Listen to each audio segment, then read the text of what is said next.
It is said that the Duke Leto blinded himself to the perils of Arrakis, that he walked heedlessly into the pit. Would it not be more likely to suggest he had lived so long in the presence of extreme danger he misjudged a change in its intensity? Or is it possible he deliberately sacrificed himself that his son might find a better life? All evidence indicates the Duke was a man not easily hoodwinked. As the plans within plans are deployed from the various corners of the Imperium in the early parts of Frank Herbert's Dune saga, the first-time reader can easily miss or fail to fully realize the motivations and intentions of each individual as these often intricate schemes unfold. This is certainly the case with Duke Leto, as he knowingly walks into a trap placed for him by the Imperial House Carino and their rival House Harkonnen. In this video, I'd like to discuss what Duke Leto's plan was in accepting the Trojan horse gift of the assignment of the stewardship of Arrakis, and what his strategy revealed about his brilliance as a leader and tactician. Spoiler warning if you are unfamiliar with Frank Herbert's Dune series. As the book itself indicates, at first glance it may appear as though Duke Leto severely overestimated his ability to avoid the demise of his house. However, a closer examination reveals several key details in the Duke's plan that, if given enough time, could have worked to secure House Atreides' position in the seat of power on Arrakis, and would have ensured his survival. In developing their strategy to protect their newly granted fiefdom of Dune, Leto was able to benefit from having surrounded himself with many formidable military strategists, including one of the most renowned minds in the universe, the Atreides Mentat Master of Assassins, Thufir Hawat. Because of this, the Duke was able to foresee the trap laid before them, which gave him a leg up in formulating a plan to unravel it. As Leto points out to his son Paul, knowing where the trap is, that's the first step in evading it. Refusing to be blinded by prejudice, the Duke wisely recognized the desert power held by the Fremen of Arrakis as a formidable countermeasure which could be used to defend against a potential Harkonnen assault.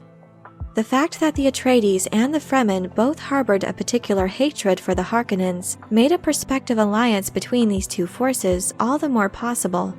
The true might and power of the Fremen had also been greatly underestimated by most in the Imperium, with the Harkonnens believing their population to be merely in the thousands, when in reality, the Fremen numbered into the millions. Wisely, Leto deployed the Swordmaster Duncan Idaho ahead of their journey to Dune in order to begin establishing good relations with the Fremen. This move was certainly a calculated risk, as without the Fremen's assistance, House Atreides would be no match for the combined might of the Imperial Sardaukar and Harkonnen forces. However, as was proven with Paul's rise to Imperial power as the leader of the Fremen, had they been able to rally these desert warriors by the time the Harkonnens launched their assault, the Duke's gamble would have been well worth the risk.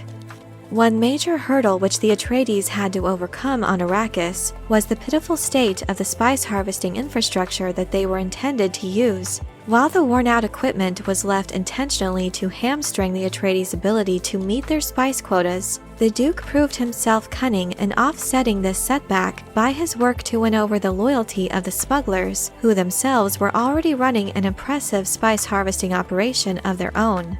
His arrangement with the smugglers would ensure no resistance to their operations from the Duke and would enable the Atreides to gather additional income from the collection of a ducal tithe.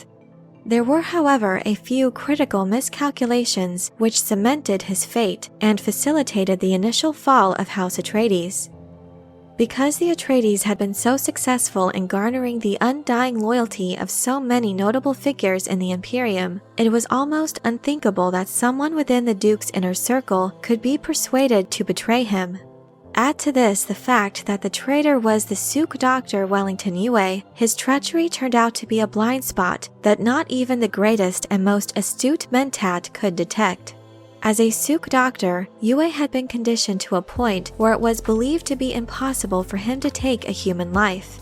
Subsequently, Suk Doctors such as Yueh were among the most trusted individuals in service to the houses of the Landsraad. Ultimately, Yueh's love for his Bene Gesserit wife, along with several other factors, aligned to form a lever which the Baron's cunning twisted Mentat Piter de Vries skillfully used to break the Doctor's conditioning. Had it not been for Yueh's betrayal, the Atreides very well may have been able to thwart House Harkonnen's initial attack. Another critical miscalculation made by the Duke and his advisors were the estimated cost that the Baron would be willing to incur in order to launch what ended up being an absolutely overwhelming assault. Given the exorbitant prices the Spacing Guild was charging for transport, it was estimated by Thufir Hawat that the combined size of the Harkonnen and Sardaukar forces would only amount to 4 or 5 battalions. Subsequently, the Duke was planning on having 5 battalions of Fremen troops ready to assist the Atreides forces by the time of their first Chom audit. However, the force sent to Arrakis by the Baron was said to be more than 100 brigades, some 10 legions, which was far greater than their estimates. Thufir concluded that the entire spice income of Arrakis for 50 years might just cover the cost incurred by the Harkonnens to facilitate an attack of this size. The Baron himself confirmed this to his nephew Beast Rabban when he told him that if they were to squeeze Arrakis for every cent it could give them for 60 years, they'd just barely recover from the expense. The final unforeseen factor which served to undermine the Duke's plan to secure Arrakis was his failure to predict just how soon the Harkonnens would launch their assault. Leto assumed that with their reduced capacity for spice harvesting, the Emperor would likely wait until after the Atreides failed the first Chom audit before he would support the Harkonnens' move against their house. Therefore, the Duke's expected time frame for the assault was months. However, the raid on Arrakeen ended up taking place within a matter of days to weeks. Although they suffered a tremendous defeat in the raid, the Atreides were successful in launching a counterattack on Gedi Prime, destroying the Harkonnen spice hordes. This resulted in a greatly weakened House Harkonnen as they struggled to contend with their newfound bankruptcy. Thereafter, they continued to suffer many losses at the hands of the Fremen, led by the young Duke Paul Atreides, and the heir to the Harkonnen barony would eventually meet his demise by Paul's own blade. Altogether, it's safe to assume that the Duke's plan would have worked had it not been for those few unforeseen and largely unprecedented factors. While Leto could have refused the Emperor's orders, taken his House Atomics, and gone renegade, that course would have left an indelible stain on the Atreides' noble bloodline and would have greatly diminished the chances of a better life for his son. After realizing their assignment for the death sentence it was, Leto lovingly spent his final days reinforcing the best qualities in his young son, helping him to become a morally good, compassionate man.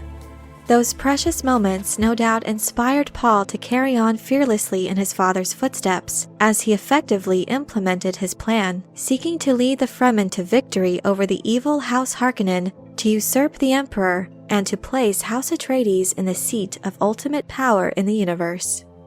But I'm curious to know what you think of Duke Leto's plan. What do you think this reveals about the Duke's qualities and characteristics? Are there any particular factors that led to their initial defeat that stand out as more significant than any others? Let me know your thoughts in the comment section below. I hope you enjoyed this video. Leave a like if you did, and be sure to subscribe for more Dune and other sci-fi and fantasy news and lore. Thank you all so much for your support, and as always, have a very nerdy day.